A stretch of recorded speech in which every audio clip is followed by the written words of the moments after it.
Dave, I don't think we have enough fire DA buttons at the live show.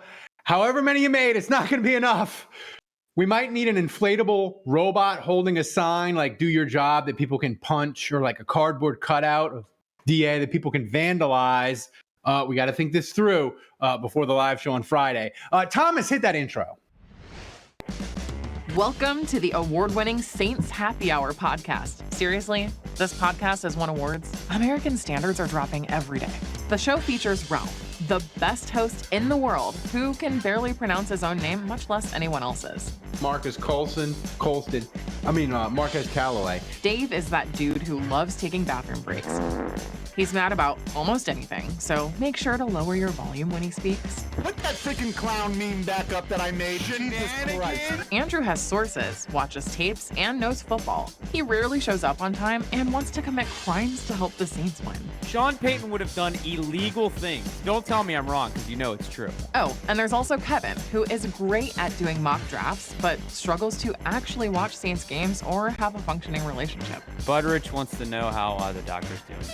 That ended. Anyway, grab a drink, sit back, and enjoy the insanity.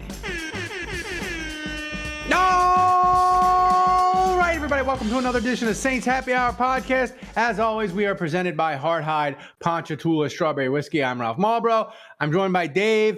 Andrew's going to be here eventually, maybe, possibly. I want to say hello to everybody watching in the chat. On the live stream on Twitch right now, I can see Jerry, your boy Alan, Hatchet John, Brett in Lafayette, among others. I see Andrew's dad. Thanks to Andrew's dad for showing up on time. Andrew never can. That's always nice of Andrew's dad. Before we start, remember to subscribe to Saints Happy Hour wherever you get your podcast. And I also have to mention about the MVP contest. Thomas, I forgot to unzip it, but I'll do it right now. Jerry at JLD Hot Sauces and Knives made me a custom knife with the Saints Happy Hour logo. We are going to raffle that bad boy off at the end of the season. And if we reach $100 in donations tonight, first of all, we're going to do if we reach $100, we will do a live mailbag on Twitch. As soon as the show ends, 15 seconds, boom, the music ends. We go right to the live mailbag with me drunk. If we reach $100 in donations, the MVP always gets to choose which bottle from the minibar collection that I'm going to get to poison myself with. Thomas, we got some choices tonight. We got dark cherry vanilla whiskey. That sounds actually good. But then we have this cinnamon jalapeno liqueur. Yeah, that's the one. That's the one. And I was telling Dave, I think this is our combo. I think this is the night. I think this is finally the time where you puke. Yeah, I got the old puke bucket. I got the old puke bucket. But what I was telling Dave is, to make it even more interesting, I ate Popeyes for dinner, and the guy in his blazer and slacks yelling at the Popeyes people because they didn't get his DoorDash order done fast enough. I just wanted to turn to him and be like, bro, it is Popeyes. Like, what do you want? But I'm drinking Hard Strawberry Whiskey with some Minute Maid strawberry lemonade. It's delicious. What are you drinking, Dave? What is the sugar content on that? Diabetes. I am drinking. What did I pour? Oh, I'm drinking another one of those hazy IPAs from Paris. Actius Luna. That's what it's called. Yeah, Thomas. Before we get to the MVP leader for tonight, I want to tell people this at the live show. If you don't have tickets, you might have some standing room only. I'll know about that like Wednesday or Thursday, but it's sold out. You can come. But I want to tell this to the people that are coming. Andrew at Sports Drink, he's got a thing to keep the bar moving, to keep it flowing. He's got extra bartenders and it coming in, because our crowd, we drink a lot. So he's going to have custom made drinks that people can order named after each one of us. So we got a planning meeting for that tomorrow. I got. I'm already done. I already told you what mine's going to be. Yeah. So we got that going on. It's going to be fun. Thomas, do we have an MVP leader? Andrew's dad also brings up a good point. We discussed this prior, and I hope Andrew's prepared, but Jimmy Graham scored a touchdown in this game, so Andrew has to drink an IPA. Yeah, tonight. So and I don't care. I don't care if he has an IPA in the fridge. I don't care if he shows up at 9:40 or 8:45 and there's 20 minutes left. He's got to finish that son of a gun before the end of the show. No excuses. Do your job. Drink better. Coach better. Coach better. Drink better. Drink better. Coach better. Do your job. That's what it's about. Your job is to drink a terrible, terrible IPA. Thomas, I'm sorry, I wasn't paying attention. Did you give the MVP He did leader? not. I interrupted everything. You interrupted. Go. I didn't. We had one donation thanks to Jason Champagne for gifting us up. And speaking of, thanks to Saints and Sunes for 2,700 bits and a new MVP leader. Damn. Thank you. And by the way, Jason Champagne, he won the raffle the last one we did. I'm going to do the preview. I'm going to try to do it with him tomorrow night. He won the raffle last time. He gets to be on a podcast with us, and that's going to be me and him doing the preview tomorrow for Saints Panthers. Seems more like a punishment. Just me. Maybe I'll make you come along. It can be more fun that way. Dave. Where are we starting? I didn't join the post game show. I was at the game, so I didn't join the post game. Here's where we start. The Saints offensive line. Mm-hmm. They got Derek Carr killed again. The Saints can't ever. We can't ever have. Just to be fair, Derek Carr doesn't help himself either. No, he doesn't. Like he hitched like twice on that play, and then he got body slammed by the Detroit guy for a penalty. But we can't even have nice things. Like that third quarter, Dave, was the first time I felt all year where I was like, oh, the offense, it's moving. It's looking like they're not. It's not a clogged toilet. Yeah. It's looking kind of easy. Yeah. They're running the ball for 6 yards on first down. They're throwing for 15 yards on second down. We don't even have third downs. This is fun. They're doing play action. They're doing boots to Foster Moore. Like it looked like it was an enjoyable experience for 20 minutes of that game. And I'm sure it looked like Dennis Allen actually made some actual coaching adjustments this week and didn't just tell everybody to do better. It looked like he actually listened to Alvin Kamara. But no, I'm going to be Debbie Downer here. I went to the game. First of all, this was an away game for the Saints. The Saints were away. This might as well have been played at Ford Field. Is it called Ford Field? Still? Yeah, it is. Okay. And I actually sold my regular seats in 140 so I could spend time with some visiting friends from out of town. And so we sat up in the 600s, which that was a whole experience altogether. I haven't been up with the boars. Yeah, I haven't been up there with the boars with me. Yeah, it's different. It's definitely different. But I'm in section 641. I know you were. I was in 629. I was in 629. So it's interesting though. It's different. It's a different experience. No, to be honest with you, I kind of enjoyed it, and I brought my son, and he's used to not being with the poors. He's never been with the poors before, so I figured this would be a good experience. This exactly. That's my people up in the 600s. Yeah, well, the cripples and the poors. That's right. That's right. But so. I forgot where I was going.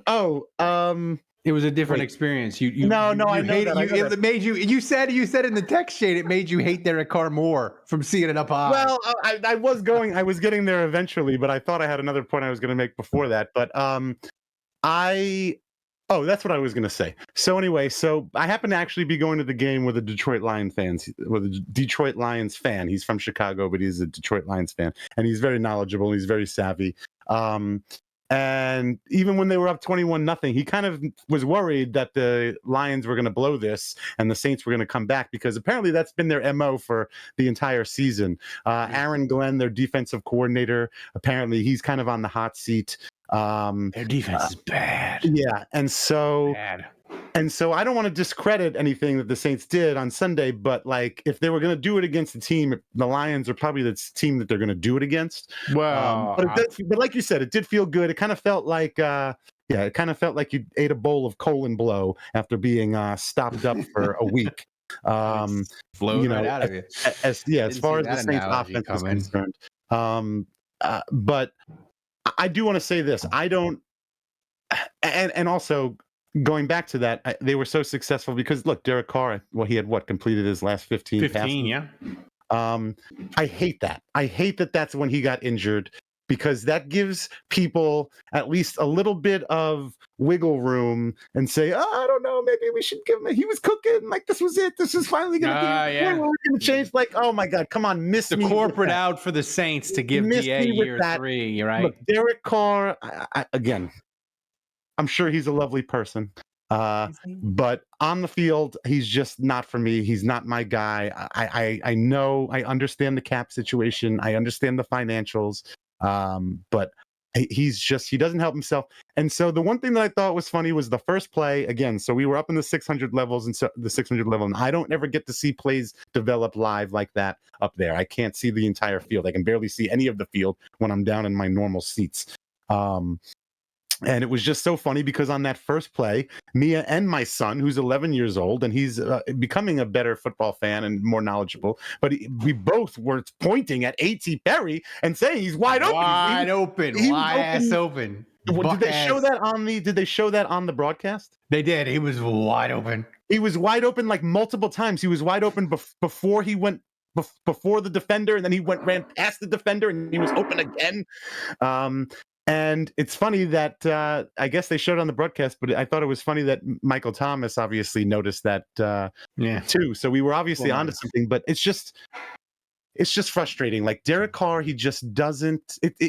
Honestly, like it's kind of the same thing as, and I think Andrews brought this up.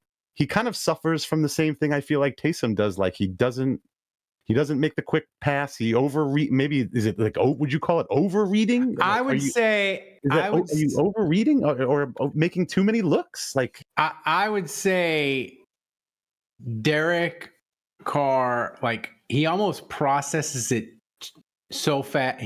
His default button is check down. His default button is the check down, and he doesn't have great anticipation on throws, kind of like Taysom, where like Taysom, like he doesn't say, the thing that makes Drew Brees and other great quarterbacks great is they can see, and they'll see a guy and they'll be like, yes, he looks like he's not open, but if I put the ball there, he will be eventually open and he will catch it. Just the thing is with Derek, like Derek, he's just, I was trying to figure out like a quarterback to compare him to because he's never really won. He's only started one playoff game. He's made a crap ton of money. That's a weird, like, it's Aaron hard. Brooks? Maybe. I mean, only but won like, one playoff game. Derek Carr, he's only played in one playoff game and didn't win. It's a good comparison. Like Aaron Brooks is a good comparison. Aaron Brooks is a good comparison where like you at the beginning you're like, this is the one, we got the guy. Yeah. Well, and then like 4 years later you're like, we got he's all right. But like I was about to say kind of ironic because they're both about to be the two most derisive quarterbacks. Yeah, that's it. I was going to say that was the first time the Saints have been booing a quarterback in a long, long time. That we got to talk about. I mean, look, even as much as I do not want Derek Carr to be the quarterback of this team, like you give him no chance if you're going to boo him. I got the field. Like you got to at least pump. You got to, as the kids say, you got to rizz him up. You got to rizz him up. He's going to go out there because it's it's like I play golf. Like I'm never going to go out and play good at golf. Whatever.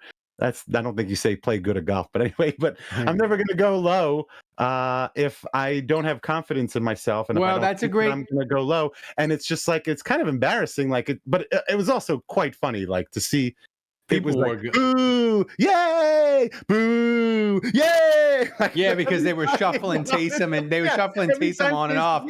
Every single time. It was hilarious.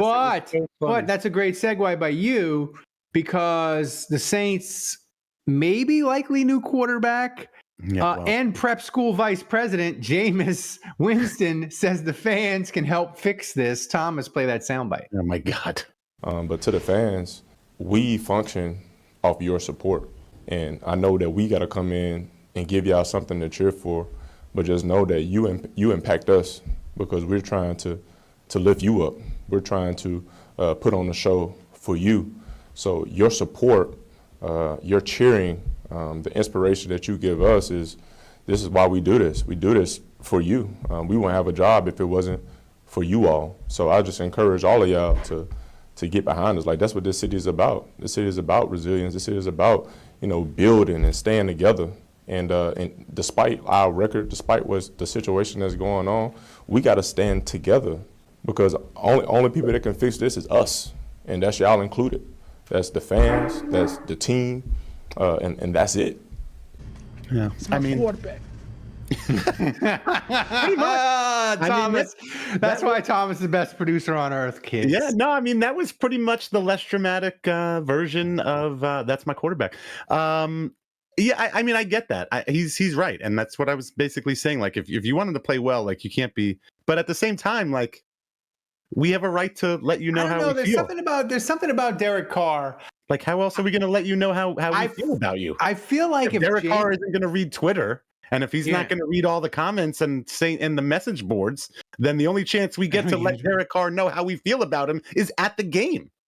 I feel like if Jameis was the quarterback and doing what Derek Carr is doing, I don't feel like we'd be booing. I feel like the boos for Derek Carr, we don't like Derek Carr. We don't like him. And I think him not playing well is part of that. But there's something about him, like his media fighting with the media last week. There's something about him we don't like. I know. You know what? Honestly, it's hard to make me like Jameis more than somebody, but he's done it. Like, I actually think I like Jameis. Yeah, I think I like Jameis more than I like Derek, just from a personality standpoint. Derek Carr, he's more. God, he's got that Aaron. He doesn't smile during the games, and that's part of what made Aaron Brooks unlikable. He's still out there yelling and complaining and just. Come on, man. Yeah, dirty old Mick says Carr is kind of a dickhead. Yeah, he is. Like, and the thing is, he sulks, man. He sulks, and yeah.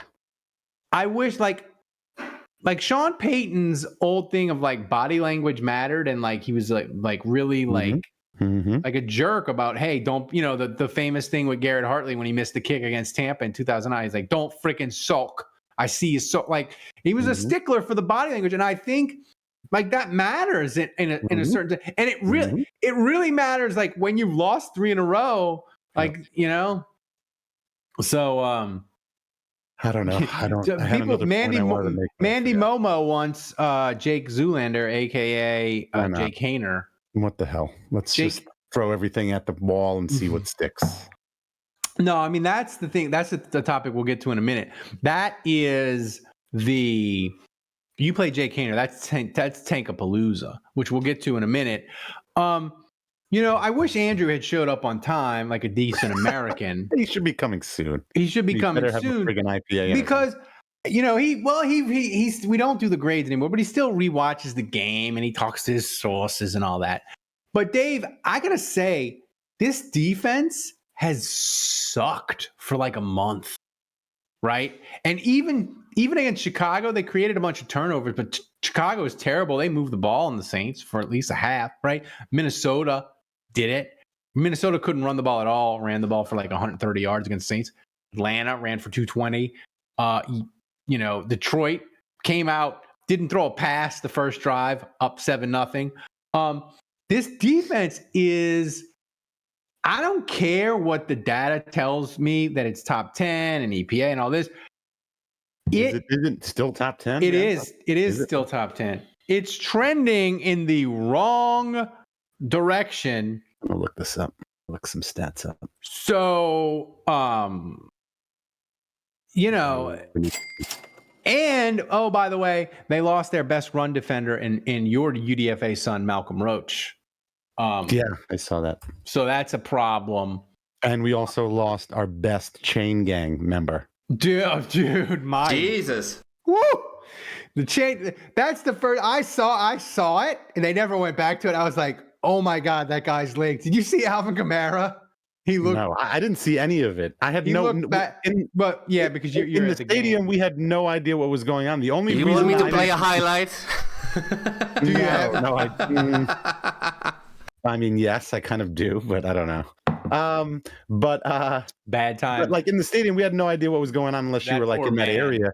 But I knew something serious was going on because I have a buddy who works for the NFL medical staff, and like he only gets involved. He's neutral. He doesn't work for the Saints. He works for the NFL.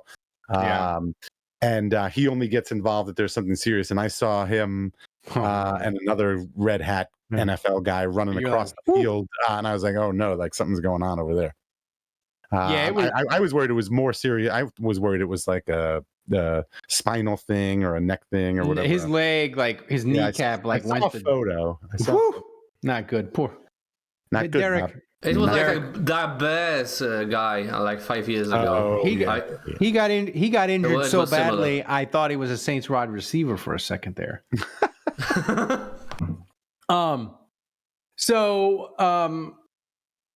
The thing on the defense, though, Dave, I have sort of, after the Atlanta game and the beginning of the Detroit game, and listen, Detroit, when they needed plays in the second half, they made the plays. Like Goff hit Laporta. I think he just completed another pass to Sam Laporta during this podcast. But they did everything every time they needed a play, they made it. And I do not have confidence in Dennis Allen's defense anymore. And listen, Dennis Allen, he's 7-10, he's 5-7. I'm not saying is it Dennis Allen's fault though, or is it do we think players are kind of like, well, whatever? That's many games. Not my our concern. offense isn't helping us out. But for the first time in a year and a half since Dennis Allen has been the coach, I don't have confidence in the defense, and that to me is as big an indictment on DA and his chance to survive as anything. Do you still have confidence in this defense? And by the way, the Saints, Carolina, 31st in defense, 31st in offense. The Giants, 32nd in offense. Those are the two teams they play next week. But I'm looking at Carolina. I'm like, they're going to run the ball on the Saints because everybody runs the ball on the Saints. So I have no confidence in the DA defense, which is a bad place to be. It's all dark around here. But do you agree with me, Dave? Well, have you lost confidence in the defense? No, I haven't lost confidence. I think specifically next week against Carolina, look, this is the game to win. No excuses. No reason that we should be losing this Jetto has our fun fire Dennis Allen stat of the week. Jonathan Gannon has as many wins, 3 against 500 teams as Dennis Allen does. Dennis Allen's coaching record is abysmal. You should not look at it. If you do look at it, you might go blind. You need to wear the solar eclipse glasses. Yeah, you don't want to look at Dennis Allen's coaching record. It's not pretty. But so I would like to think that the offense is the Saints will get off to a good enough lead in this game that'll keep the defense in this game next week for the entirety, and they'll be able to get a win. But as for the rest of the season, I don't know. I guess it just. Well, we're going to talk about that. That's a great. But I'm looking at the defensive stats. You're not totally correct right now. As far as total yards a game, they're 15th in the league. They give up 322.5 on average, and they are points per game. They're still pretty good in points because even though I don't know what their points per game, they're 17th. They're middle of the pack. So statistically, I don't know. I think but they don't like DA. Like he's a defensive coach. He can't be average. Like the offense is slightly below average. Andrew, thanks for joining. They're ranked 31st in the league in sacks per. Hey, I just want you guys to know. Sorry, I'm late, but I am paying my debt. I have a Sam Adams cold IPA here. Here we go. Jimmy Graham scored a touchdown, obviously. So now it is described as crisp and hoppy. So here we go. Yeah, and what about the beer? How do they describe the beer? It's not that bad. Yeah. Oh, that's no fun. It's hoppy. It's not my favorite, but like in terms of how IPAs go, it's pretty drinkable. God, I hate to hear that. I'm not going to enjoy it, but I've had worse. Andrew, it still tastes like licking a Christmas tree. Oh, gross. But yeah. Fuck you, Andre George. So here's my question. I asked Dave this, Andrew. Speaking of IPA, I'm going to get another drink. Every sip I take actually makes it worse. I asked I'm Dave sick of having to hold up this podcast for the last 30 minutes. I got to take a break. Yeah, somebody had to. So, Andrew, I asked Dave this question. I'm going to ask you this one. I have lost confidence in the Saints defense, which is the first time I say that in the year and a half. You only. You have not lost confidence in the defense? I'm just kidding. How could you not have? I mean, they can't. Look, they start games without playing. They've been doing that all season. They like the first couple drives, like you can count on 10 points pretty much. Yeah. And last week was as egregious as I've seen. Now, granted, the interception set up the Lions to score that second touchdown, but we saw busted coverages, we saw missed tackles, we saw, you name it, and not having Pete Werner, Marcus May, Lattimore, it only made it worse. So 3rd and 7, Detroit first possession. Ran the ball. They freaking ran the ball for a first down. It was horrible. That is so disrespectful. I can't even Yeah. Alontae Taylor had a horrific missed tackle.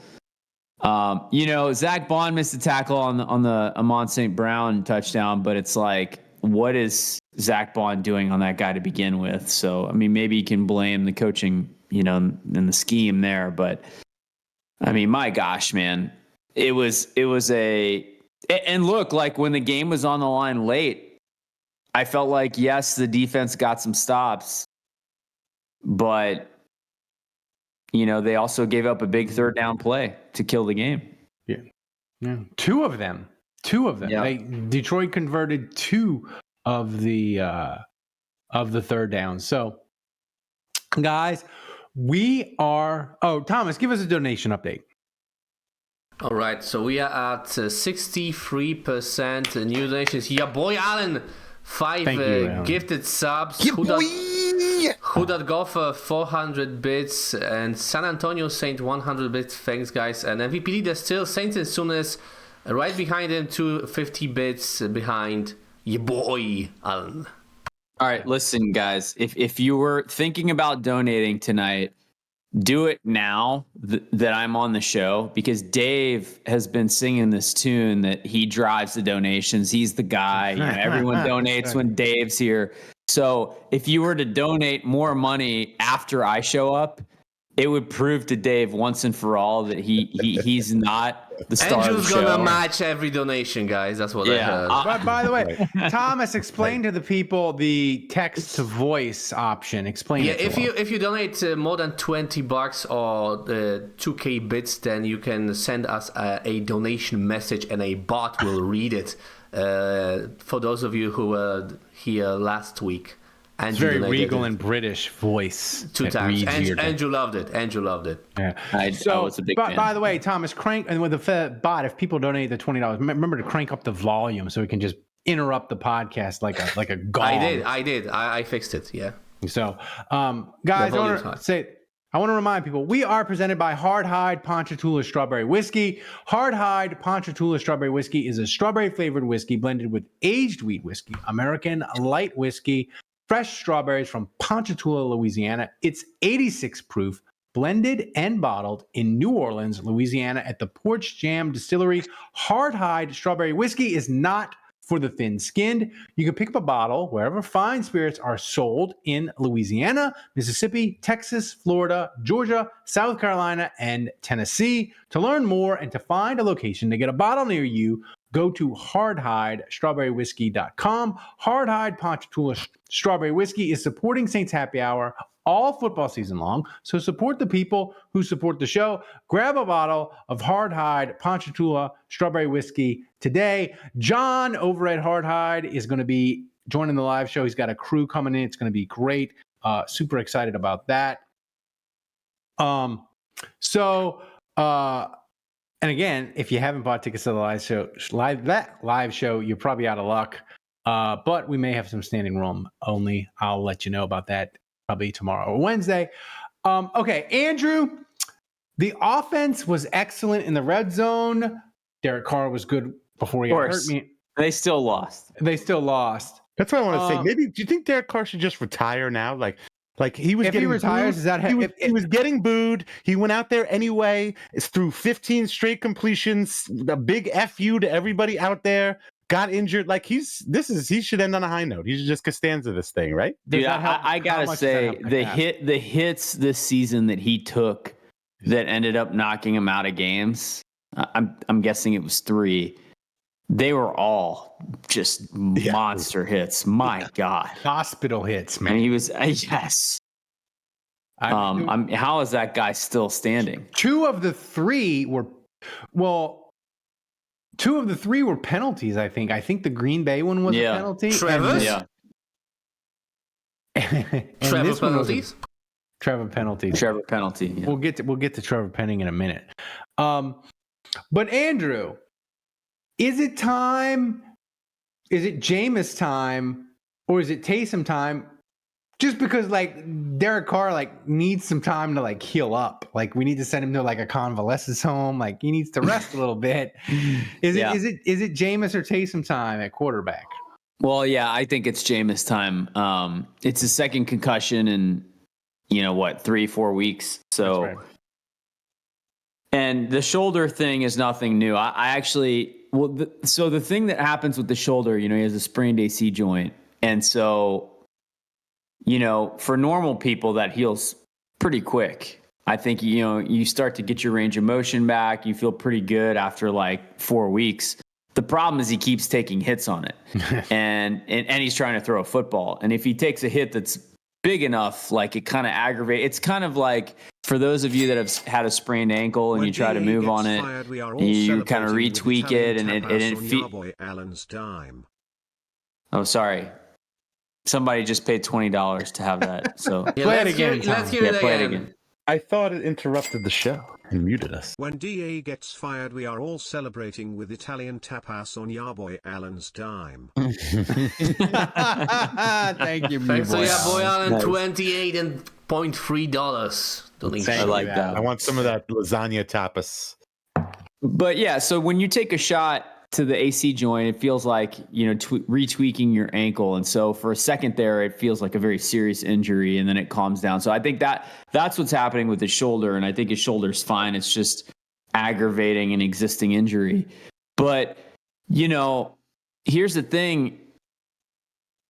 When you look at guys, I mentioned this earlier in the year, when you look at guys like Baker Mayfield, who played awful last year. And I'm not saying Baker Mayfield's a good quarterback necessarily, but I think last year was an aberration when you look at how bad he was. Well, it was 2 years ago. 2 years ago, I'm sorry. Cleveland. Where he had, he had a throwing shoulder injury and he was trying to play through it. And, Jameis kind of talked about that to the media last year. It's you're damned if you do, damned if you don't. Because if, you play in these situations where your body is compromised.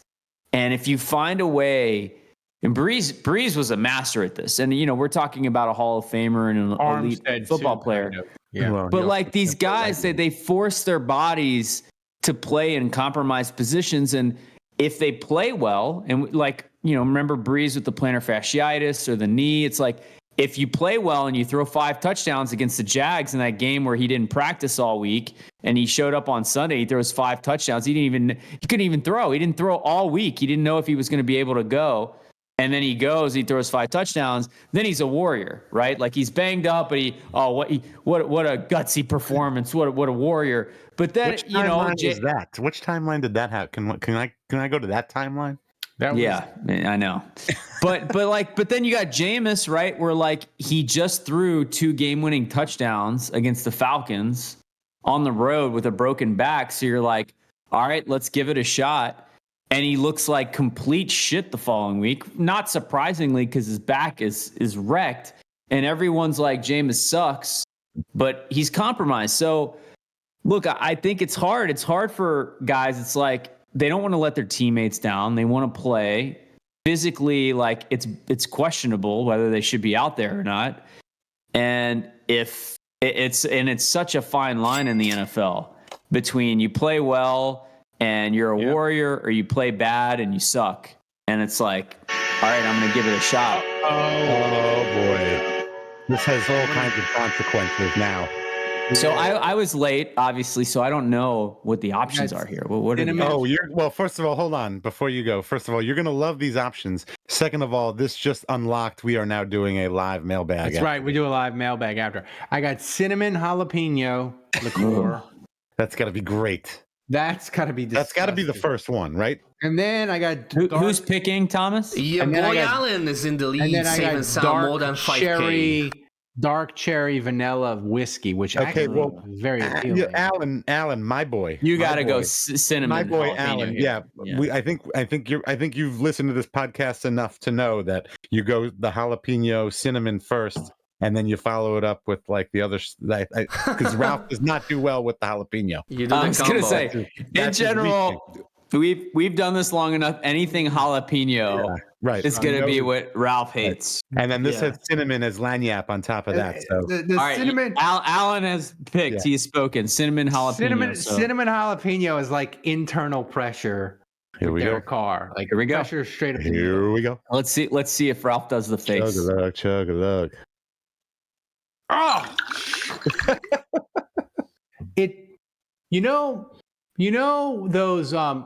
Those like jalapenos that they have at the Dome or like Taco Bell that like come in like the giant nachos. Nachos? Yeah, like the jalapenos. Scoop them out. Yeah. Those are mild, by the way. Those are very mild. Very mild. It kind of smells like that. But I'm about to drink it, so that's why it's disgusting.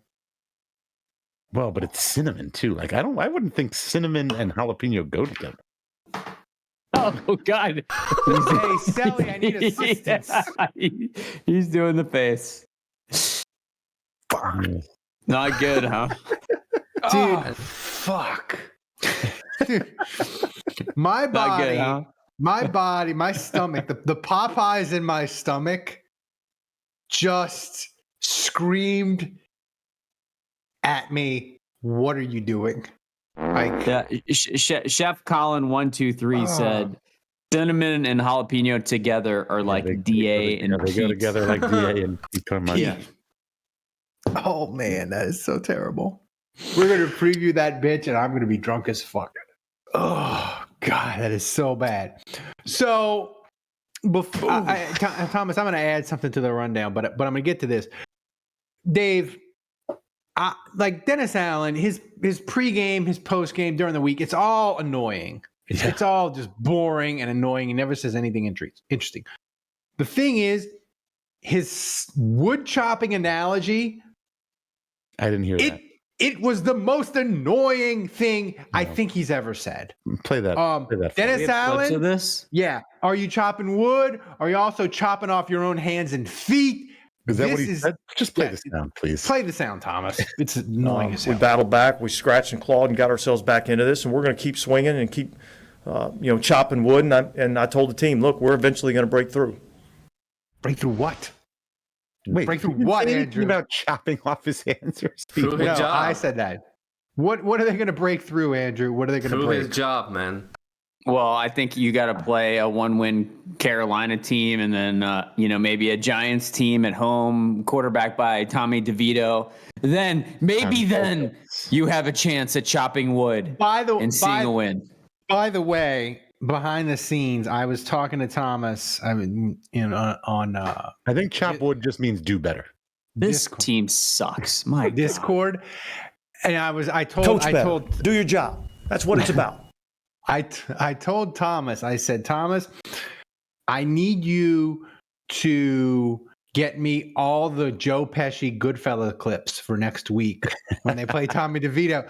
Thomas literally, he He texted me back. He said, "I'm on it. Don't worry. I got Goodfellas on my hard drive. I've watched it 20 times."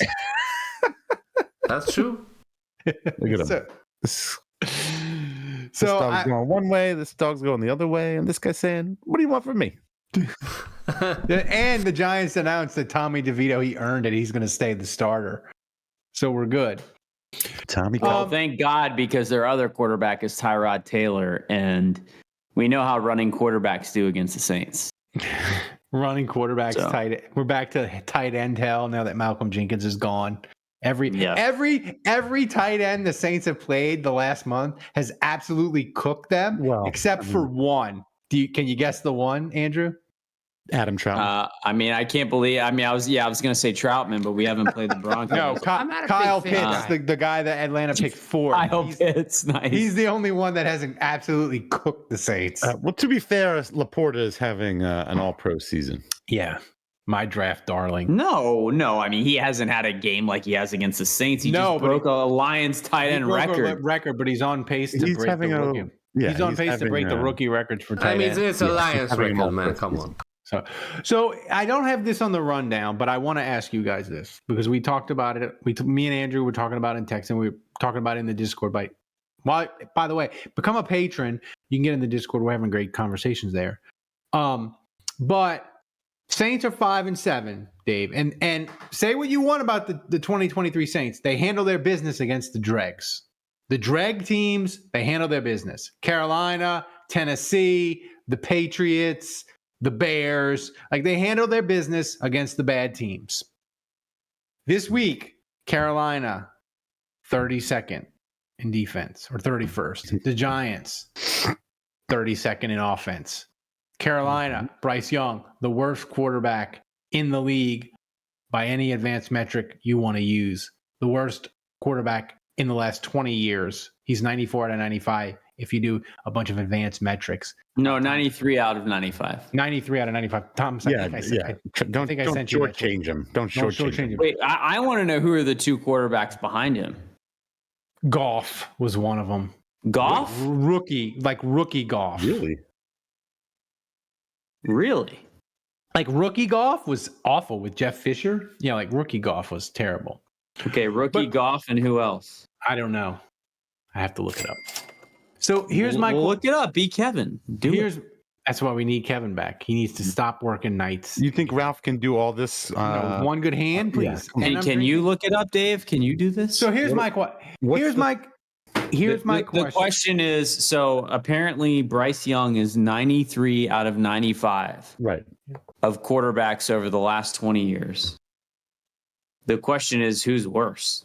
So you just want me to Google worst quarterback? What is this single season, Ralph? What is this? Years. Yeah, how is single season. Rookie Goff, he had 254 plays. He was minus 0.316 EPA. Oh, EPA. That's what you want to look up. Yeah, 33.9% success rate and minus 10.9 CPOE. I don't even know what that is. That might be a made up data point. But Goff was terrible at it. Nice golf score though. But here's my question, and I think this is a legitimately great question and topic to discuss. The Saints are 5-7. Play Carolina. You're going to be the Saints are a touchdown favorite. Carolina's the worst. They're 31st on offense, 26th on defense. Bad all around. They can't stop the run. Dreadful. But here's my question. Do you want to be 7-7 and have hope, call it false hope, call it fun games as we head towards Christmas? Do you want the NFC South? Or do you just want to have them put the blindfold on you, give you a cigarette, lose to Carolina, bullet to the head, it's over for DA, commence tankathon, go 5-12, pick in the top 5, which, by the way, the Saints, they lose to Carolina, they will be picking 5th in the draft if some other things fall right. So what do you want, Dave? Do you want to commence tankathon, fire DA? I'm doing research. I haven't been listening to anything you Andrew, said. Okay, Andrew, what do you want? Do you want tankathon, or do you want 7-7 and some hope? Well, by you the way, guys, you win. Never tank, man. if you've been listening to this podcast for any length of time, you know that I can't bring myself to root for a draft pick. We're pacifists. We hate tanks. We hate tanks. I can't root for a tank unless I'm good with the tank when we're officially eliminated. But as long as there's a chance to win the division, make the playoffs, and call me like a delusional, call me an idiot, but like I have seen Seattle at 6-10 or 7-9, whatever. I watched them beat us in the playoffs. So like you host a home game and like anything can happen. Here's my question though. We've watched crazy playoff things happen to us in a negative way. So like, look, if we got a shot at making the playoffs, like I want that, I'm going to root for that. But I will say this, and I put this on Twitter earlier, or X, whatever you want to call it. Either win both of these games and be 7-7 and give me hope the last 3 weeks, or lose both. But for God's sake, do not split the Panthers and the Giants. Like, pick one. We're either winning both and you give me hope before you rip my guts out, or you lose both and we tankathon it up, but like it can't be in between. It can't be 6-8. So that is my only request. Saints, you pick a lane. And then look, like if you're 7-7 and like you lose the next 3 and you go 7-10, like it'll be annoying. It'll probably be as expected, honestly, but at least you bought me some hope and lack of disgust for 3 weeks, for 2 weeks, 2.5 weeks, right? So I'll take that. Here's the thing, Dave. If they lose to Carolina, they're going to be probably because Atlanta's probably going to beat Tampa Bay, so they'd probably be 2 games out with 4 to go. They'd basically you don't know that. Atlanta isn't probably going to do anything. Fair enough. They barely beat the Jets. But if you can't beat Carolina, it's over. They barely beat us, man. It's over. Yeah, agreed. So, Dave, what do you want? Do you want 7-7, or are you tempted by tankathon? Am I tempted by tankathon? Yeah, I'm never going to condone or rally for them to lose games intentionally, but I guess if I'm being honest with myself, I think at this point that's probably the best path forward. You want them to lose? I guess. You are legitimately going to go to the Superdome Sunday hoping the Saints lose. No, I just said I'm not going to actively do it, but like if I'm being honest, like a losing season is probably the better result. But no, I'm not. I got to say, Jaden Daniels is going to probably win the Heisman on Saturday. I mean, they're not mathematically freaking eliminated from the playoffs. He's freaking better. But like, they're not. If you told me, listen, 5-12, but it'll get you Jaden Daniels and a new coach like Frank Smith or some offensive wizard. Mike Smith. Oh, Jesus. But if you told me you could we would all take that route. That's not a good scenario. That's not a good hypothetical. What is a better hypothetical then? Well, there's no thought that would be put into that. You're just like, if you told me that the Saints lost every game, but then they got the first pick and they got everyone's favorite quarterback. Wouldn't be the first pick. It'd probably be 5-12, probably pick 5th. My point is, of course, we'd take Jaden Daniels. Like if that's the choice we're being given, then yes, like I'll stomach all the losses. I'm so excited that we're getting Jaden Daniels. I will happily accept. By the way, Dave, there you like my Saints flag right there in the corner? You see that? Wait, do you see it?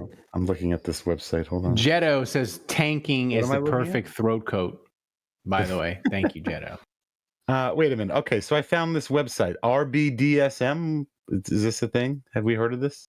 RBSDM. What is BDSM? Well, this has this whole fancy thing on quarterback efficiency. It has filters, lets me filter everything. So I'm doing 2012 to 2023.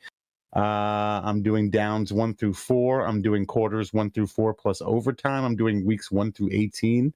So through that period, this is interesting, actually. Interesting on both ends. Who are we talking about? Billy Joe Tolliver. How pumped is he? No, this is he's not in this.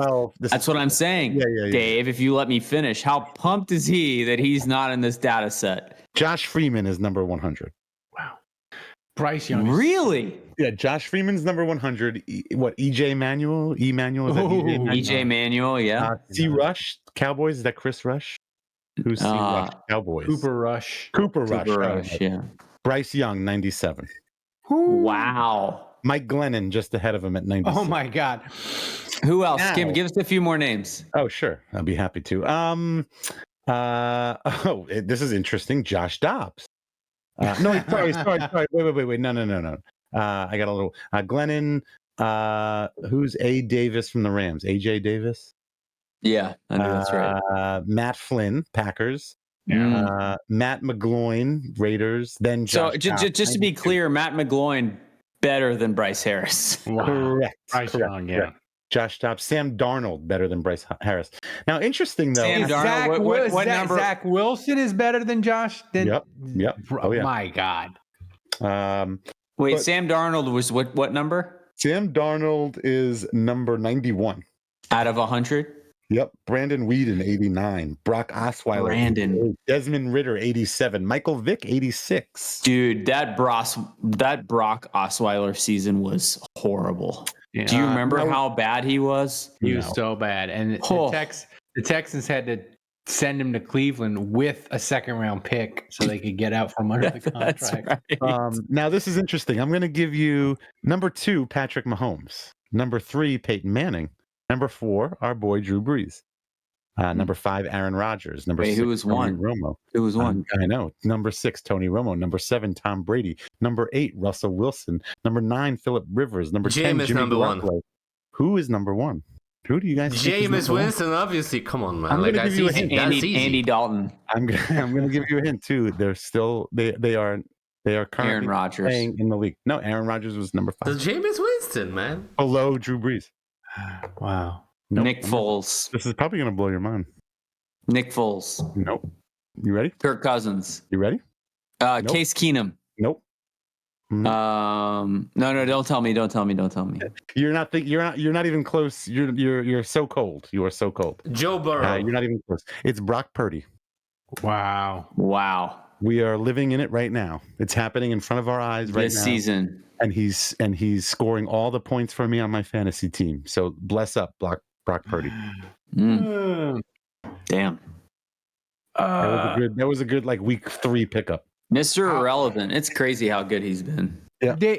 Dave, how many different buttons? Brings me to the point. No, I texted you guys last night. Can we get the Bengals backup guy? Mm-hmm. Can we just sign him? Jake Browning.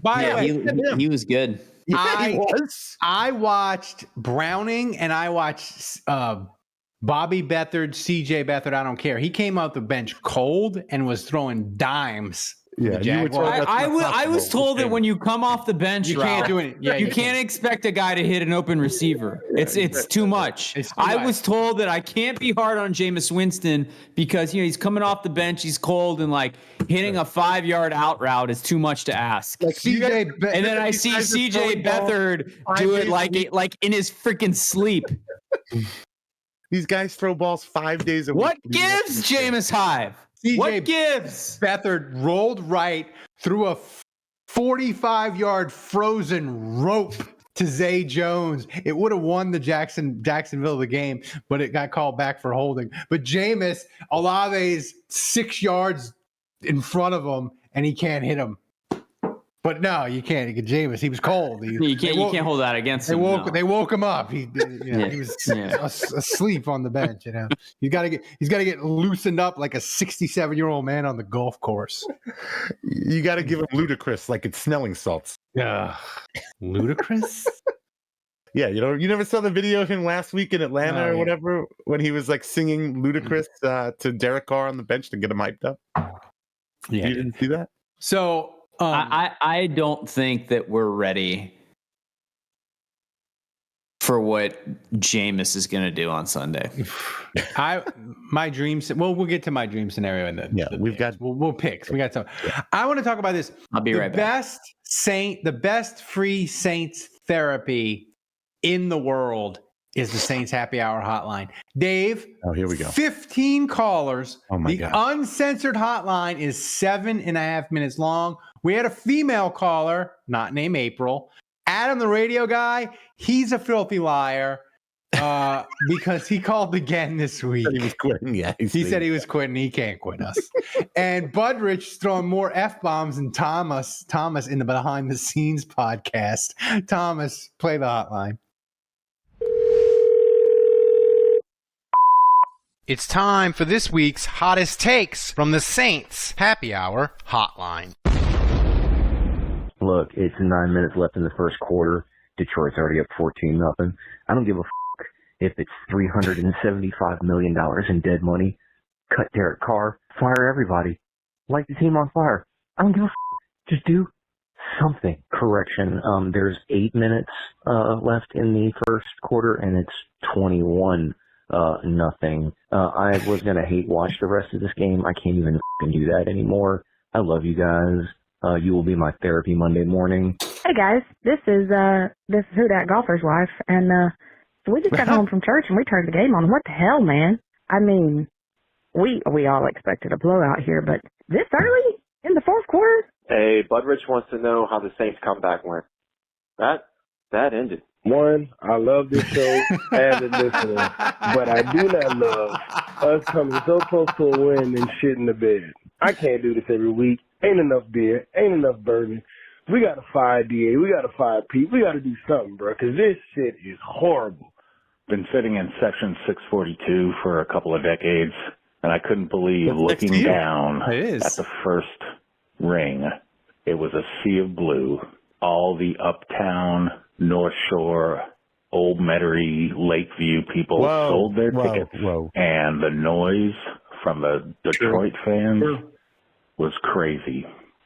Fire Dennis Allen, bench Derek Carr for the rest of the season, even if he comes back healthy. I don't give a Put him on IR, put him on the bench, put him in his room. I don't give a I'm so tired of this team. I'm so tired of it all. I wish that it would have just been a blowout instead of getting our hopes up. I don't care anymore. Blow it the up. I don't care. Who dat? All week I was saying, maybe the Saints have this. Everyone's counting us out. Obviously the Lions are good. The only good team we play all year. The Saintsiest thing in the world would be for us to win this game after embarrassing ourselves against the Dirty Birds. But no, we managed to even out-Saintsy a very Saintsy win by going down 21-0, making us look decent, and then still losing, with Derek Carr getting hurt and the other injuries racking up. Again, I thought it was going to be Saintsy, and I just had no idea what I was in for. Appreciate you guys. See you at the live show. Who dat? Thomas, bookmark it. That ended might be my favorite. It might be my favorite hotline moment of all time. If we ever do a hotline bracket, that's a number one seed. And then also, look, I'm an old Metairie. I did sell my tickets, but I bought other tickets and went to the game. So that's a wash. Who did you sell the tickets to, though? I have no idea. But it doesn't. Fan? No, but it doesn't matter because. What do you mean? No, you don't know. I don't know, but it doesn't matter. So why are you saying no? You don't know. Because I bought another Saints fans ticket that could have been a Detroit Lions fan. Let me ask you something, Dave. Which one's closer to the field? Which one can the players hear more? Section 100 or section 600? Huh? Which one? I don't know. Yeah, well, that's the thing is that this was. You don't know which one's closer to the field? It doesn't matter. Well, because the thing is I'm on the Saints side, so they're not going to help me. Hey, you know what? We haven't talked about Tulane in a while. Let's talk about Tulane. Oh, come on. 20 seconds. Willie Fritz is gone. Dave is devastated. How'd the last game go? I am all right. Let's talk about this. First of all, let's address Willie. I really want to go on record, and I want to tell everybody the actual facts of the Willie Fritz situation. And this comes from somebody who knows a few things. Comes from the heart. And that's me. This comes from the heart. Okay, look. Willie Fritz, Tulane was matching whatever Houston was paying him. Okay, this was not a money issue. Comes from the heart. Willie left because he's 63 years old and he's worked his way up from Division II to Division I with Tulane. And you better believe that he wants to compete at the highest possible level he can before he has to retire. This was his opportunity. I hate to hear that. Houston is moving to the Big Ten, is it? Are they Big 10 or Big 12? Big 12. Big 12, sorry. But Houston is moving to the Big 12. This was Willie's chance to finally coach a Power 5 school, to go to a school that has way more resources than Tulane has. Whether we like that or not, that's the facts. Wait, so what? Are you justifying the move? What's happening here? Of course I justify the move. Sure, I justify the move. Do I want to see that? No, I wanted Willie to stay. I wanted him to just retire as the greatest football coach that's ever been. He still holds that title. You told us that's what was happening. I thought he would turn everyone down. I thought that he would turn the money down, and I was hoping.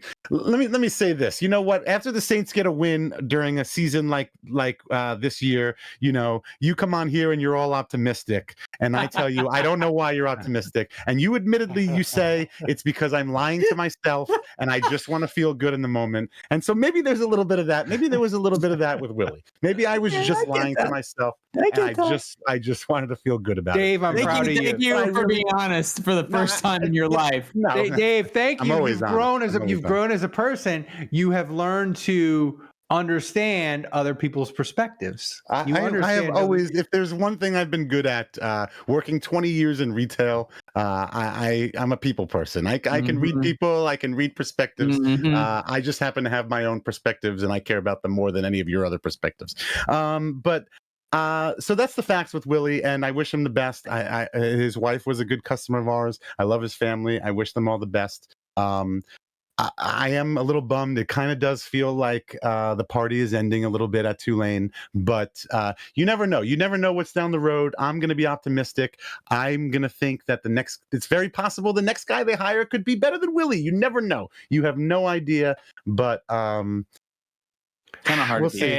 It's sad. It's definitely sad. Willie was a great guy, not just a football coach. He was a good guy. Better to have loved than have. Absolutely. Right? Look, absolutely. And I've enjoyed the last 2-3 years of success at the store, and all that Tulane success has brought me and my family financially. Sure, and I would love for that to keep up. Better make a good hire, Tulane. But I was here long before Willie. I was here long before Troy, and I will be here long after them. I want all Tulane fans to know that the fans, they're the ones.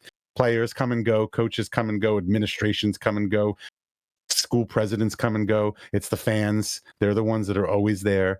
So we'll see what happens. But that's actually pretty salient as you think about the Saints, and I think about that all the time. While we're going through with Jameis and Da and Pete and the vitriol and the hate and the frustrations, like they will be gone one day. But it's exactly. Dave, what you said kind of hit home right there. Coaches will change, players will change, but like if you're a real Saints fan, we'll stick around. We'll still be here. I stuck through. I watched them go 3-13 with Ditka. I ain't going anywhere. Same. Yeah. No, I mean, you got that Joe? Get him. So we wish Tulane's gonna make a great hire. They're gonna be all right. So Saints. Blessed up. Well, John Sumrall, I think, is right now is who's maybe the leader. John Sumrall, I believe. Any relation? Is the lead? I don't know. Actually, I never looked into that. But he's where is he now? He's at some school. He's always coached in the South his entire career. So I think he played for Tulane, maybe. Oh, there you go. Maybe, I'm not sure. Or coached at Tulane. The Saints. He was the coach for Troy, according to Osmond. Still, now he is now. I think currently. Yeah. Does it say was? Maybe they hired him. Maybe. So, is he the dude that beat LSU? Osman is saying it right now. He's saying Troy should hire. They should hire the coach from Troy. John. Yeah, I think said that.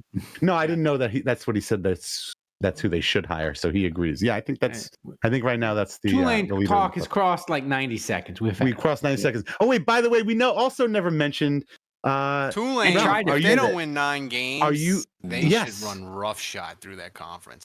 Exactly. Are you pissed at Jeff Duncan? Have you sent a cease and desist letter for using that term regarding Tulane? When I sent you that, Jeff Duncan had the headline like they should run roughshod.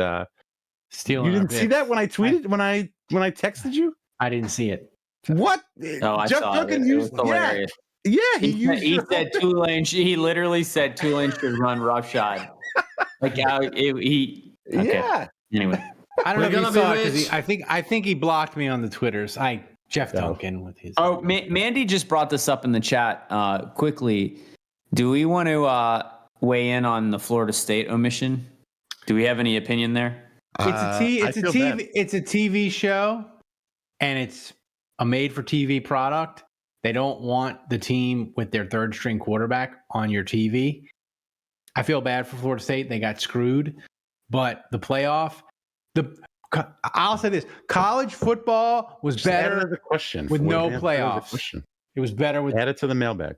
Yeah, I will quickly say, Mandy. Look, on some level, I'm biased because I hate Alabama. So it's not surprising that my take would be anti-Alabama here. But when you go undefeated, you win the ACC, you schedule 2 out-of-conference games. I have always been a firm believer that, and you if you listen to this podcast, you know I feel this way. Like, style points are bullshit. Like, you win games or you don't. It's that simple. And like, Florida State beat LSU worse than Alabama did.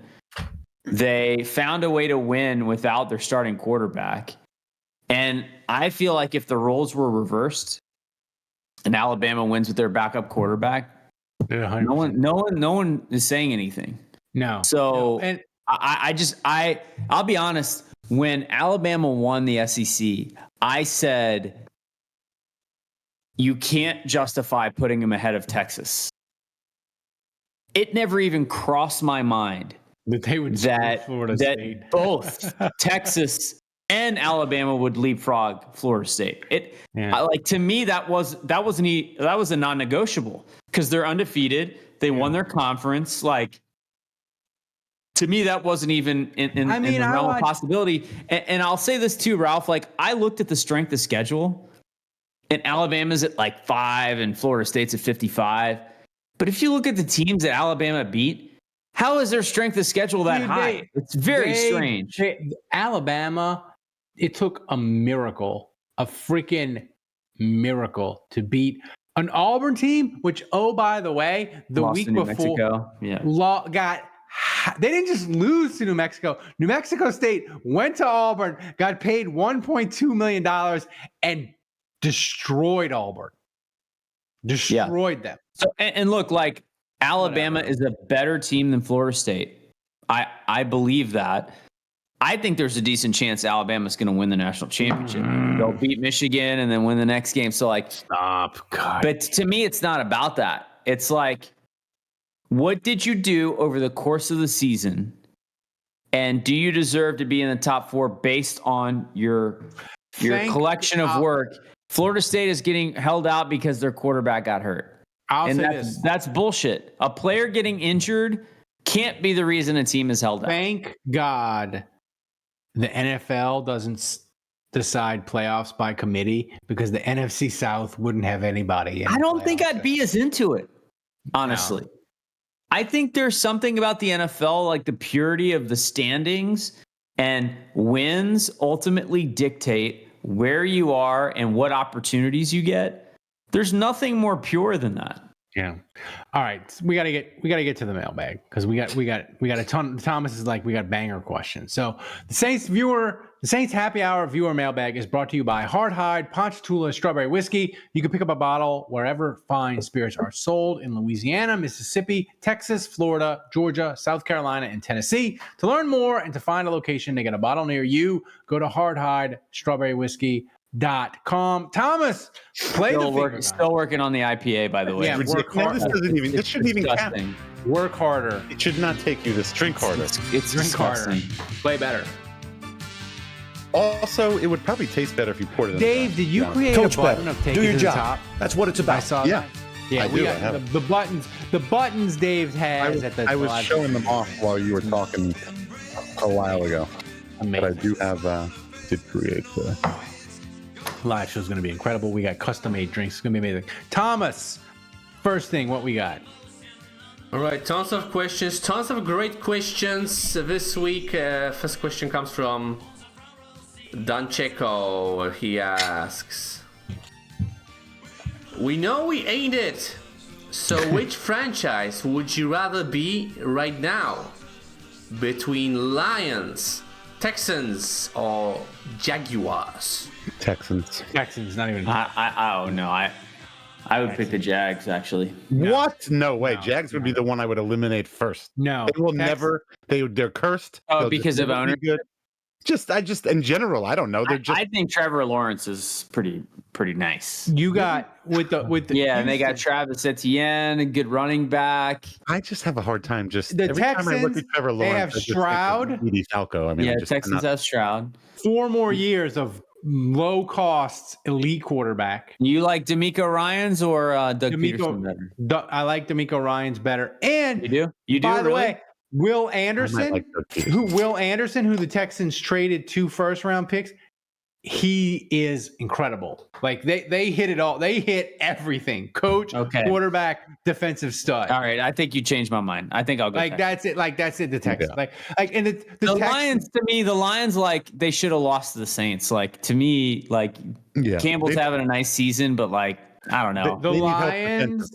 The Lions are going to look back in 3 years, 5 years, whatever, and the Lions are going to say to themselves, we had 2 first-round picks in 2023, and we didn't pick a quarterback, and we stayed with Goff, and now we're just churning out 10, 11-win seasons, and we're never going to win anything. Goff is not the problem. Like Goff is like this season. Like Goff is not the problem. Goff can easily take them to a Super Bowl. Like I think it seems like their defense is what's easily take them to a Super Bowl.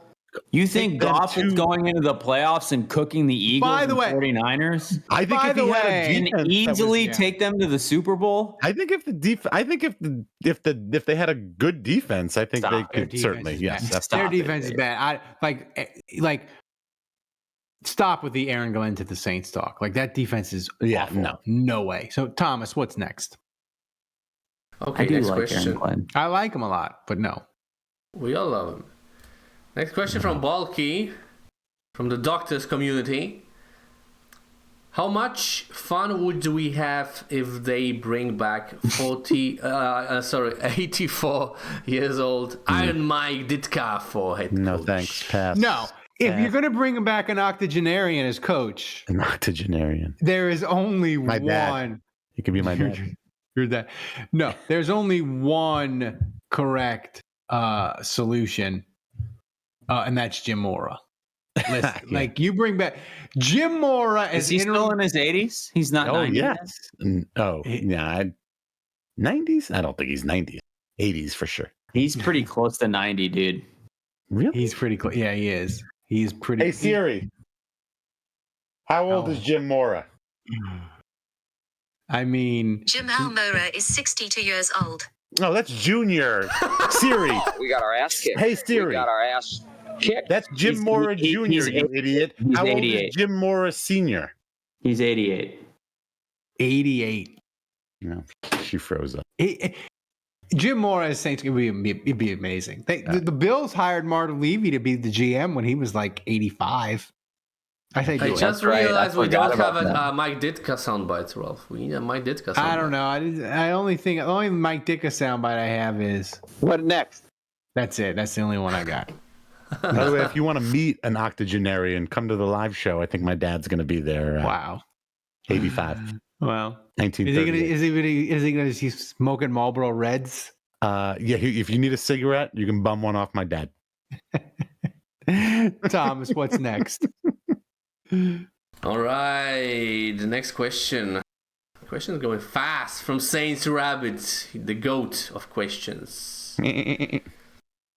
How does Carr's contract work in terms of career-ending injury or early retirement? Asking for a friend. Not wishing a career-ending injury or anything like that. Just curious, says my friend. That's a great question. Like if he retires, if he gets injured, it's no, you're SOL. But if he were like, how does it work with retirement? If he's like, I'm retiring, I'm going back to Fresno to preach, or like, yeah, I think it voids whatever years. But how much like dead money? No, guaranteed money is guaranteed money. Yeah, no, right? guaranteed. Well, can we restructure him before he decides to retire? I don't know. I don't know. There was a time in my younger days where I would have known the answer to this. The cap nerds have won completely and utterly. It only took them a decade, but they've won.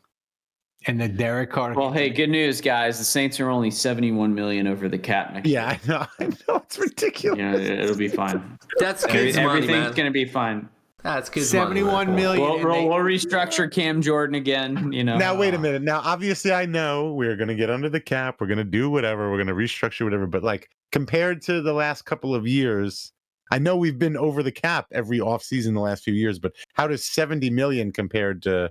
Well, it's not 2021 when they were 100 million. Isn't it going to go up again though? Like here's the thing with the cap though. At what point? There's 70 million over last year's cap. At what point does Gale or Dennis Lauscha ask the question, for who and for what are we doing all this? Because here's the thing: to get under the cap, there's 70 million over. They're going to cut some players, but they're probably going to have to dole out 50 to 60 million of bonus check money, cash right now to get under. At what point does Gale or Dennis Lauscha be like, why are we doing this? Like, we gotta stop. We gotta stop doing this. It's not a bad question.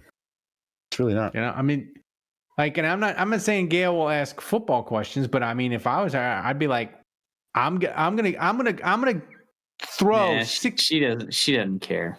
The Pelicans are her baby. She's going to Vegas. It's not even that. It's just like Mickey's like, hey, we need to do this, and she's like, sounds good. I mean, that's the thing is like I feel like as long as the Saints go 7 and whatever or 8 and whatever.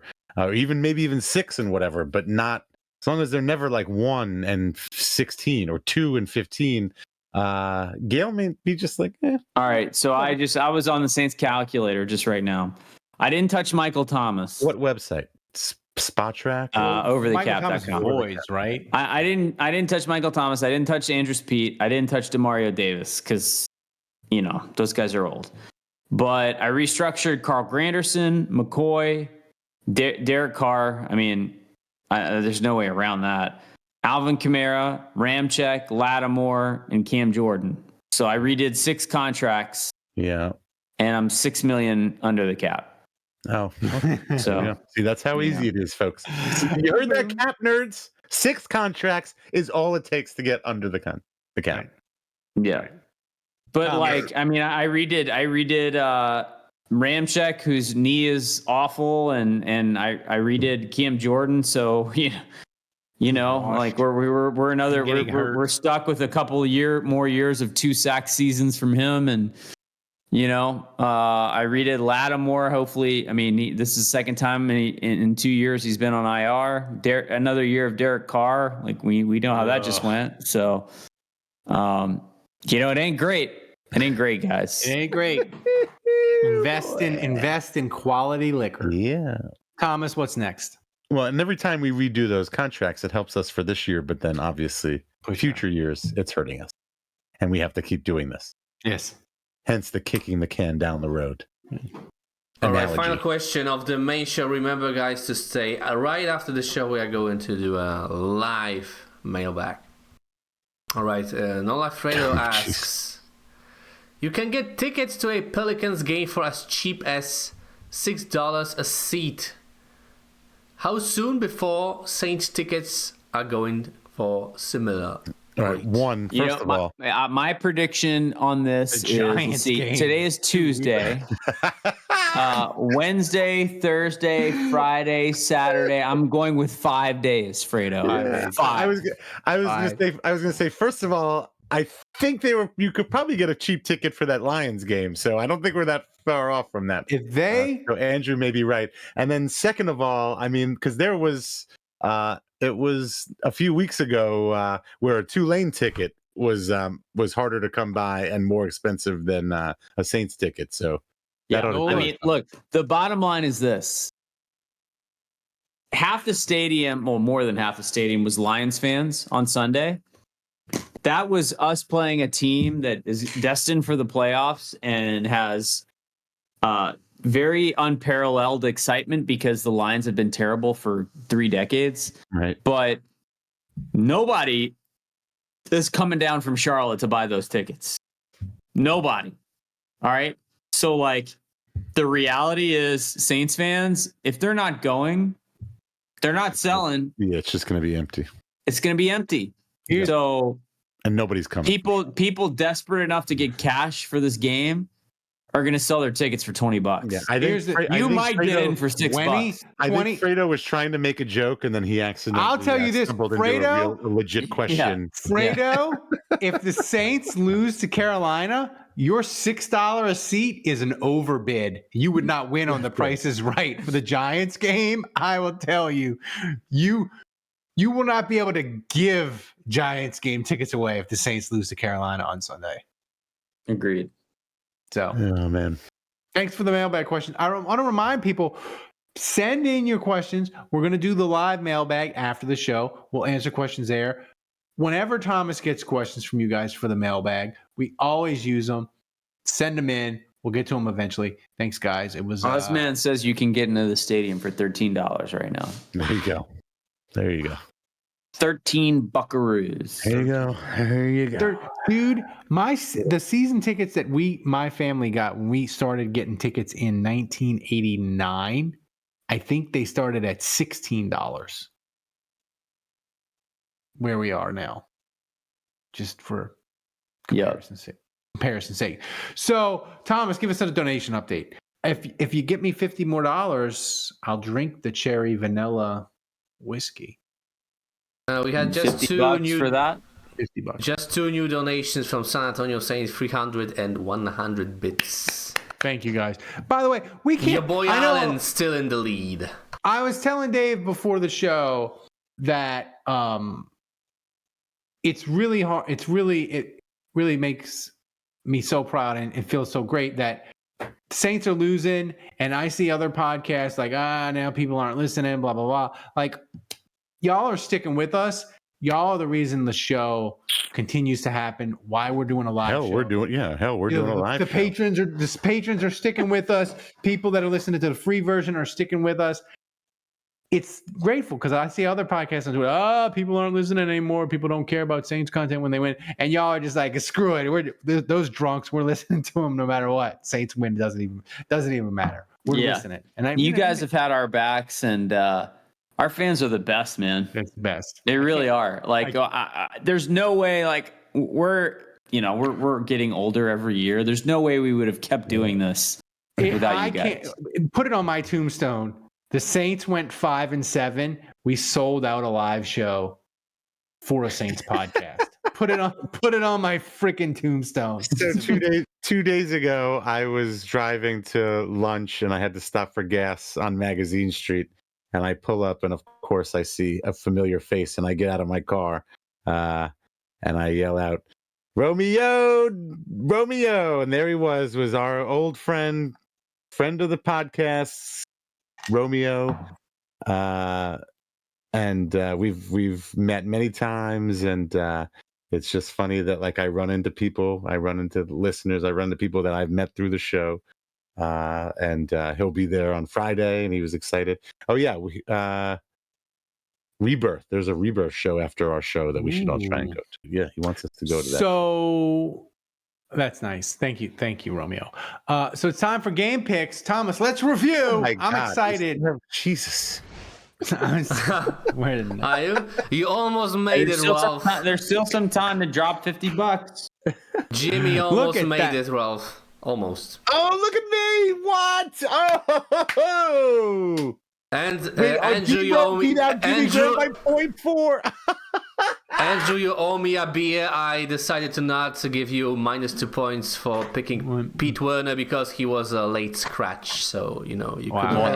You mean an early scratch? But yeah, I appreciate it. I can still deduct -2 points. Come on. No. We're good. Jimmy Graham. Look at that! Wow, two catches on the year, 2 touchdowns. But yeah, they don't use him in the red zone. Why, I have no idea. Look at that. Crazy. The situation is getting heated, this guys. Let's look for you, Jimmy. At the current standings. So Kevin's still in the lead, 17 points. Andrew 16, and Dave is closing in, 12 points. Ralph still, I'm gonna get guarding relegated. that back door. I'm gonna get relegated out of the league. I'm at 5. Yeah, it's very Everton of you. You can still make a comeback, man. Everton's going to beat Newcastle on Thursday, get out of the relegation zone, and then they're going to get deducted more points because they still. Beating Newcastle is something PSG can't do. So yeah. Someone text Kevin about his pick, guys. Someone text Kevin. Yeah, text Kevin. So I'll go first. Thomas, of course, I forgot the score. You want me to put it up? Put it up. Here's the thing with this game. Saints, by the way, 5.5 point favorite. Here's the thing with these next 2 weeks. I think the Saints, say what you want about DA, and they have handled their business against the dregs. The Bears, the Patriots, Titans, the Panthers. They've handled their business when they play these really bad teams. I'm convinced the Saints are going to go 2-0. But one of these games is going to be a blowout, and one of these games is going to be a slog that's going to be annoying. It's going to be close. It's going to make no one happy. Saints Twitter is not going to be happy. Saints fans aren't going to be happy leaving the stadium. I think it's this week. I think Carolina is going to try to run the ball. We'll see how it goes. But like we said at the beginning of the show, Bryce Young is historically terrible. And here's the thing. If the Saints cannot beat Carolina, everybody needs to be fired. Everybody. Like they lose to Carolina, people need to be fired on Monday. Even with a backup quarterback? I don't care. Okay. Taysom, Jameis, Jake Haener. Carolina is 1-11. All right. Win the game or fire people. That's it. My player of the game, Thomas, have I used Alvin Kamara? You have. Okay. Have I used Jamal Williams? Jamal Williams, you have. Jesus. Yeah, it's getting the pickings are getting. I know this sucks. I'm gonna have to. He got 1 point for you. I'm good. Kendra Miller. I know I ain't used Kendra Miller. Hopefully he'll play. Yeah. I think all of you forgot about his existence. Kendra Miller. I'm going Kendra Miller, and I'll just Kendre. I'll hope that he plays, and that's my player pick. I'm running out of dudes, man. That's why I went Kirkwood early in the year. I'm out of dudes. Yeah. You could go. The thing is, though, this week you could go Jameis. It's a great week to. I think Dave. Go ahead, Dave. Showing his hand. Well, no. Well, okay, I'll go. I also picked the Saints. Look, Ralph was very eloquent in what he said. This is the Panthers are a terrible team. They have no business losing to the Panthers, even with a backup quarterback, especially since the backup quarterback might be better than the starting quarterback. So I obviously I made this pick. Oh no, I didn't. I made this pick today, so I knew what the situation was. I'm going. Yeah.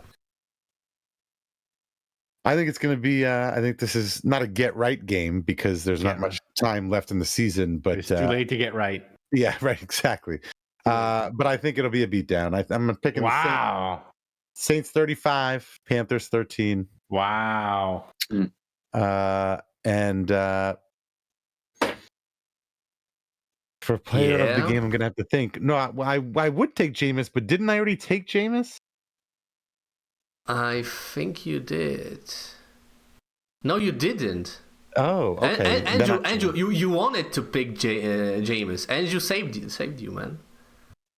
Because really? Andrew picked Jameis. How do you know that? You have a timestamp on that? I have a list, man. I have a list. I remember that. Yeah, but your list... Andrew picked Jameis, and he had -2 fantasy points, man. Jameis going like 28. Jameis going like 28, 20 of 23 for 245 and 3 touchdowns. Oh my God! I'm gonna take Jameis. Wow. If I'm picking 35 to 13, it means means somebody's going off, and it's a taste. I don't know if. I mean, because I can't pick Taysom Hill, right? Did I already pick Taysom? I think you did. Yeah. Andrew, who you got? Who you got? Well, before I give you a score, Thomas, who do I have left? Who can I pick? Jimmy. No. Who else? I don't know. Kirkwood. Rashid Shaheed, is he back? Shahid's injured. Moreau. Yeah, Moreau. You can pick. Pick Juwan Johnson, you coward. Kirk Merritt. You can pick Kirk Merritt, man. What about Juwan Johnson? Can I pick him? Juwan Johnson. Yeah. Lynn Bowden. You can pick Juwan Johnson. All right. Fuck it. First, give me a prediction. Okay, so here's the deal, guys. The Saints are going to be up 17-3. We're going to feel comfortable. They're going to go to prevent defense.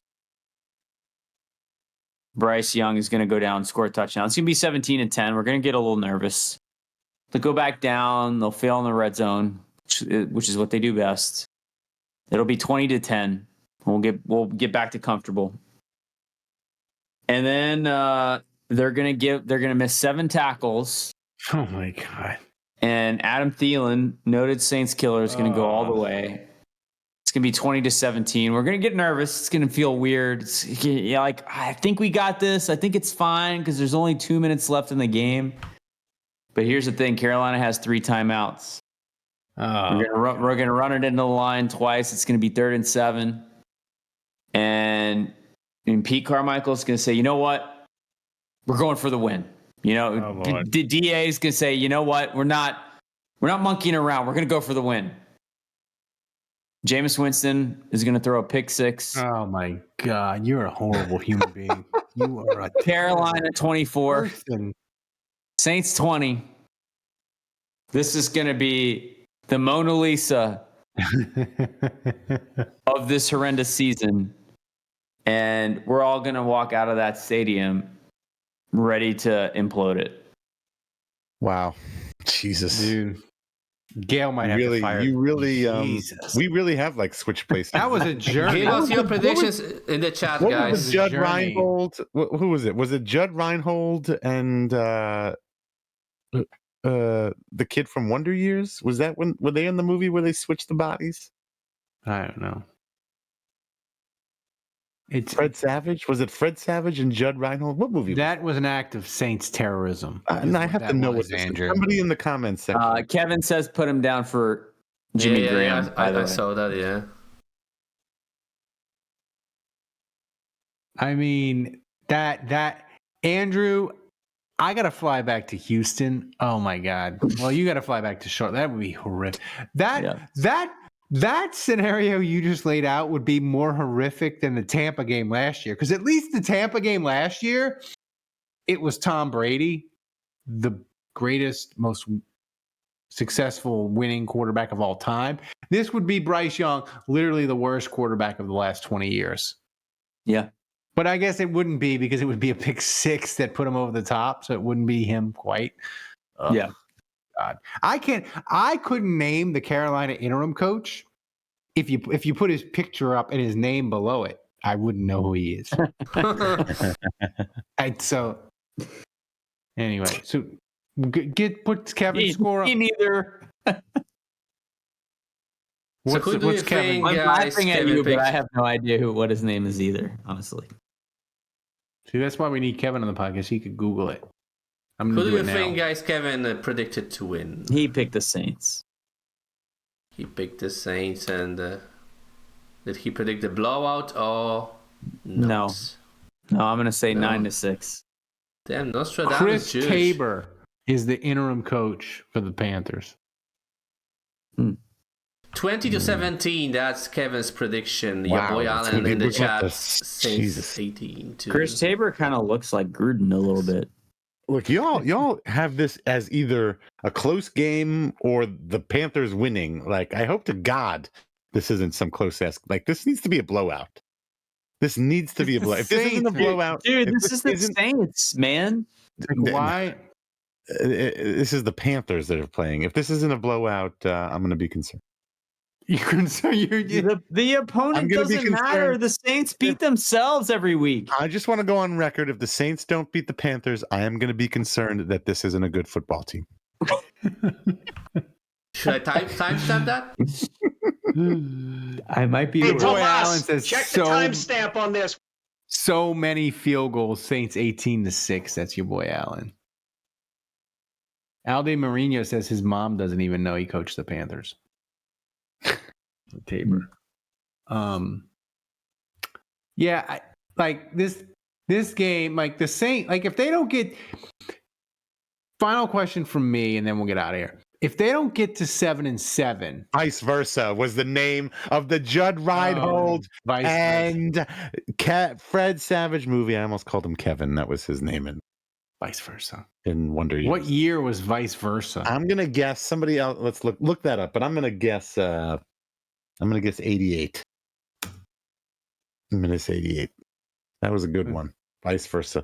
That's obviously it's like they remake that movie every decade. Yeah, with a different twist. 1988. Oh, bam, baby!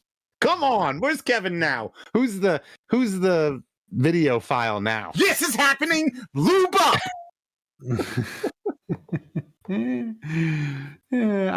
This podcast went off the rails. I feel like the Saints season has gone off the rails, so this podcast going off the rails. Suck on this. You know what? You wanted to come up with segments and have a rundown for the live show. Fuck it. Let's just do it live. With no rundown, let's just start talking and jiving and grooving and see what happens. Suck on this, bitch. Certainly. I mean, Kevin and Andrew will be there, so certainly we'll be able to fill the time. Yeah, the people have implored. They begged us. They wanted Thomas at the live show. Thomas refused. Next year, guys. Next year. Next year. So, Thomas, give us the final MVP results before we get out of here. All right, 5 different donators this show. We reached the donation goal. We made Ralph suffer. Thanks to San Antonio Saint, to He didn't have to drink Jason the second Champagne. one, though. And he's not going to be wasted for the next segment. Yeah, not the perfect experience, but still. You guys blew it. You guys really blew it. You let me down. It made the last live mailbag 20% less fun. Thanks to Hudat Golfer, thanks to Saints and Sooners, and to the MVP, I think for the second time this season, with 53 Hondo bits, who is your boy Allen. Yeah. Congratulations. Yeah, boy. I can't believe it. We managed to go. An hour. This and a half. podcast was Right, an and you were hour. worried about filling time for a live. An hour and 40. It was an hour and 40, and Andrew didn't show up until 10 minutes ago. So guys, Show him the knife for all the knife. The knife. That's not a knife. I zipped it up. So That's what she said. Oh, nice. This is what you can win. It comes in a case? Does it come in that case? It comes in the case. You should also be mentioned. Do you mention that? Do I not pay attention? No. I mean, the case. It's nice. Your boy Allen says, watch there's out, no hobos. food, right? You should come fed. Is that right? To the live show, Ralph? Yeah, they just have booze and coffee. No food. And it's at 7. Come fed. Come and fed. It's at 7. That's right. 7. Sports drink. Be there. No, that case. And Jerry's asking, will it be on YouTube or Twitch? I think it will be not live. Not live, right? It will be eventually. I've been assured that the audio will be better than last year, which was the worst audio we ever produced in the history of this show, which is saying something. Mm-hmm. Word got, yes, there will be soft drinks. Yeah. So we're excited. I can't believe we sold that son of a bitch out. So thanks for listening. Thanks for supporting Saints Happy Stay Hour. with us, guys, for the live mailbag. Yeah. Don't leave please, after the outro. Go to saintshappyhour.com, become a patron, support the show. We can't do it without you. All of this happens because of you guys. We need your support. Keep supporting us. Join if you haven't. I'm telling you, the Saints off season, it's going to be wild. It's going to be wacky. You can join now. Do it. Go to saintshappyhour.com. Thanks to Dave. Looking forward to seeing you guys on Friday. I can't wait. Thanks to Dave, Andrew, Kevin for popping in, giving his prediction on the chat. And Thomas, best producer on earth, running the show back in Poland. Remember, kids, if you're going to support a Saints podcast, support the one wins awards. And until next time, the bar is closed.